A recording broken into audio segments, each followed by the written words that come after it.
నేను మీ సునీత చౌదరిని. ఎలా ఉన్న ఫ్రెండ్స్ అయితే చాలా బాగున్నాను. చూడండి మా హైదరాబాద్లో ఎంత పెద్ద వర్షం పడుతుందో. ఈ వర్షానికి నాకు ఏదో వేడివేడిగా తినాలనిపిస్తుంది.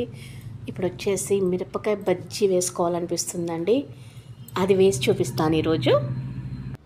ఫస్ట్ వచ్చేసి పచ్చిమిరపకాయలు లావి తీసుకోవాలండి. చిన్న చిన్నయే లావుగా వచ్చినాయి, భలే వచ్చినాయండి మార్కెట్లోకి. ఇప్పుడు ఇది వర్షాకాలం కదా, ఇలాగే వస్తాయి పచ్చిమిరపకాయలు.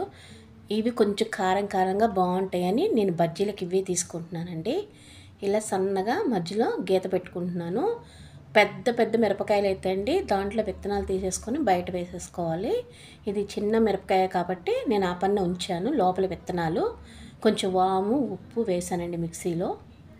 ఇది కొంచెం పొడి పట్టుకొని అది పచ్చిమిర్చి మధ్యలో పెట్టుకోవాలన్నమాట. అంటే కారంగా ఎక్కువగా కారంగా ఉంటాయని నేను కొంచెం వామది పెట్టుకుంటున్నాను. కారం తక్కువ ఉంటుంది. వాము పెట్టుకుంటే మంట అయితే పుట్టదండి. పచ్చిమిరపకాయ వచ్చేసి చక్కగా అన్నిట్లో ఇలాగే పెట్టుకుంటున్నాను. ఊర్లలో చూస్తారు కదా, చాలా చిన్న చిన్న మిరపకాయలతోటే బజ్జీలు చేస్తారు. మనకి చాలా రుచిగా కూడా ఉంటాయి అన్నమాట ఆ బజ్జీలు వచ్చేసి. ఇవన్నీ వాము పెట్టేసుకొని పక్కన పెట్టేసుకున్నానండి. ఇప్పుడు ఒక గిన్నె తీసుకొని ఒక 3 స్పూన్లు శనగపిండి వేసుకుంటున్నానండి. అంటే సుమారుగానే తీసుకుంటాను. ఎక్కువ నాకు కొలతలు అయితే ఉండవండి దీనికి, బజ్జీలకి. సుమారుగా తీసుకున్నాను. 1 స్పూన్నర మాత్రం బియ్యం పిండి తీసుకున్నాను. 3 స్పూన్లు శనగపిండి, స్పూన్నర బియ్యం పిండి, సాల్ట్ వేసి బేకింగ్ సోడా వేసుకున్నానండి కొంచెం. దానివల్ల మనకి బజ్జీలు కొంచెం లావుగా ఉబ్బుతాయని అది వేసుకున్నాను అనమాట. ఇప్పుడు చక్కగా మొత్తం కలిపేసుకొని వాటర్ కలుపుకుంటున్నాను. పల్సగా కలుపుకోకూడదండి, పెరుగులాగైతే రావాలన్నమాట. మరీ పల్సగా కలుపుకున్న బజ్జీలు కుదరవు, ఎక్కువగా చిక్కగా ఉన్నా కూడా రాదు. సమానంగా పెరుగు టైప్ కలుపుకోవాలండి మనం. ఇది వచ్చేసి చూడండి నేను ఎలా కలుపుతున్నానో. బాగా కలుపుకునే దాంట్లో కూడా ఉంటుంది. బజ్జీల పిండి బాగా కలుపుకుంటే బజ్జీలు బాగా టేస్ట్గా వస్తాయండి. పిండిని బట్టి టేస్ట్ అన్నమాట. చూడండి నేను ఎలా కలుపుతున్నానో అలా కలపాలి బాగా.